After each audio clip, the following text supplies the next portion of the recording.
speedos. Small, scrawny. Fit. Skilled. Weird faces. Flexibility. Graceful. Graceful. As many people can imagine, a lot of people tend to associate diving as being a very feminine sport, since grace and elegance tend to be very noticeable qualities that divers tend to possess, which also tend to be associated with female attributes. Contact. Buff. Brute. Big. Big. Violent. Tough. Athletic. There's definitely this thing to be this hard, masculine character, aggressive, because that's what you see on, on TV and in the NFL. Fundamental. Teamwork. Boring. Tall. Athletic. Lesbian. Lesbian. Gender stereotypes for women's basketball. I would have to say lesbian, butch, muscular, big, tomboy, anything more masculine in nature, I guess. British.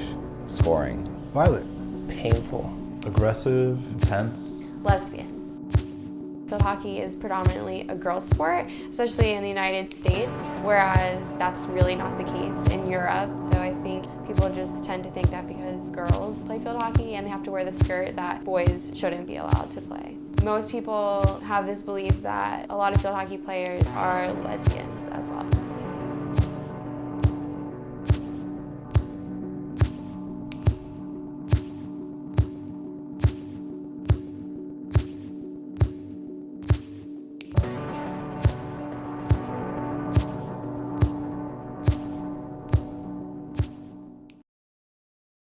Clearly, people are going out of us.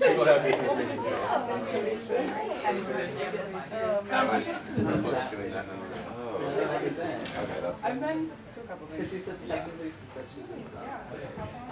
Okay, I guess we're going to just start by kind of going through a bunch of sports and thinking of the gender stereotypes associated with each sport that can influence how we view opponents or even our own teammates and ourselves.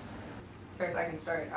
So obviously playing basketball, like we listed above, one of the main ones is that if you are a girl and you play basketball, then you have to be a lesbian. So growing up, even before I was like aware of my sexual orientation, I hated when people would call me gay or like say any of my teammates were gay. And I was in like middle school. I didn't even know what this like meant for anyone, but it would always just be something that I tried really hard to avoid, and it just made me so upset that I tried to do whatever I could to like run in the opposite direction of like that word and not be associated with that label. I feel like with gymnastics, a lot of it like revolves I think women's gymnastics is a lot more front and center, and so I think people like just don't know a lot about men's gymnastics. Definitely when I was at school, like growing up, it was a lot more like trying to put my sport like in a more masculine light, I guess. Which is interesting if you look at it, because I would say gymnasts are probably some of the strongest people like around. So it's just crazy that in all the other sports, muscles are often equated with like masculine, but it's kind of like not really looked I at feel like that way. because we wear like a leotard and little tiny shorts and like tight pants and like we like salute and care about like presentation and like presenting ourselves like that. I know I had a friend on my high school team who she knew she was gay like really early on and was pretty open about it, but she really wanted to get her hair cut really short, but she felt like she couldn't because she was going to go play in college, and she felt like she needed to look a certain way for her coach for freshman year, and so she didn't cut her hair until junior. I mean, she looks great with her haircut, but it took her a really long time to feel like she could be the person she wanted to be in the space of the varsity athletics that she was doing.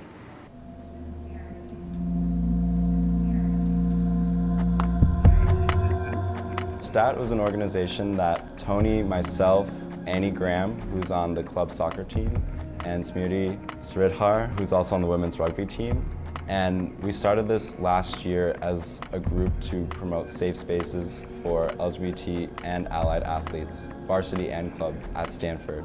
I actually joined that club shortly after my teammate came out because I wanted to be there for him and support him as an ally. That was kind of an eye-opening experience because not only was it really it was the first time anyone had come out to me, but he also said that he would have come out sooner, but when he was planning on coming out to me, I had said something like the day before that he didn't really agree with, so he didn't think it was a good time. What you say matters, and how you make people feel matters. People remember the feelings they have when they're done interacting with you. And so I just started to make it a point to try and make everyone feel comfortable regardless of their orientation. I really think that's like the end-all be-all. You're a good person and you're good at your sport, so why would I judge you any other way? If someone came out, and I can speak from my locker room, it would be accepted. When I first came as a freshman, I had 2 openly lesbian teammates, and when I came in, it was already something that was accepted on the team. Just seeing how they interacted with other people and how they had this ability to,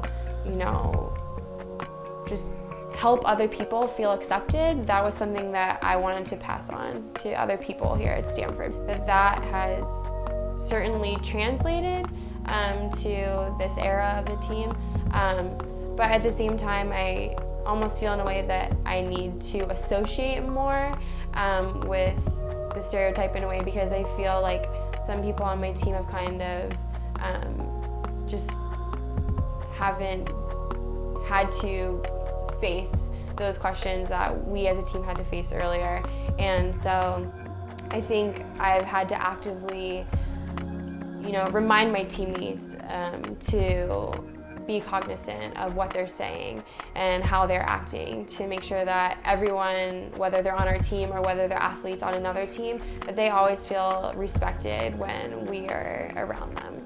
I feel like it's still a big step for someone stepping into women's basketball to come out unless you were very, very comfortable with yourself and at that point. But I still think it's a lot of, you don't want to, like, you're part of the team, you want to fit in with the norm. We all can improve and be better allies than we are right now, and I think that the basketball team can improve, and we've gone very, very far. Language is powerful, and whether or not you agree with it, it does affect people and how they feel about themselves. And it's up to you to make the change, not the person to get over it.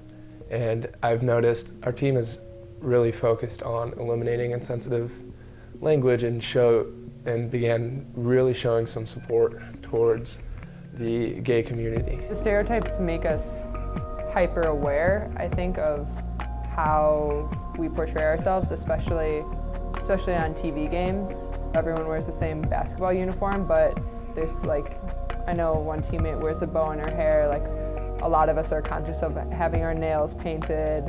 We're all definitely aware of how we want to portray ourselves to the public, because you don't want to automatically fall into the label of lesbian just based on the sport you play, regardless of if you are or not.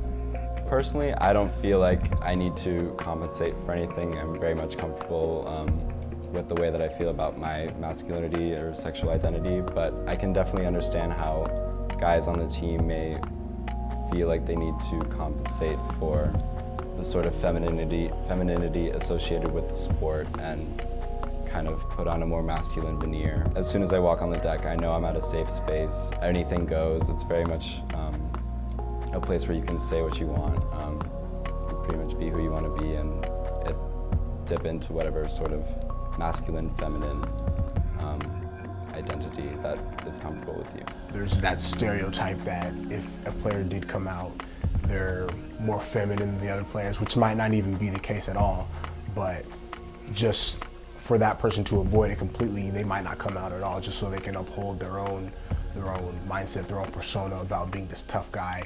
I do feel like we can do more in terms of learning, in terms of accepting more backgrounds, more what people believe in and where they come from. I do like the path that we're going down. It might not be as fast as a lot of people might want it to go, but it's definitely going down the right path.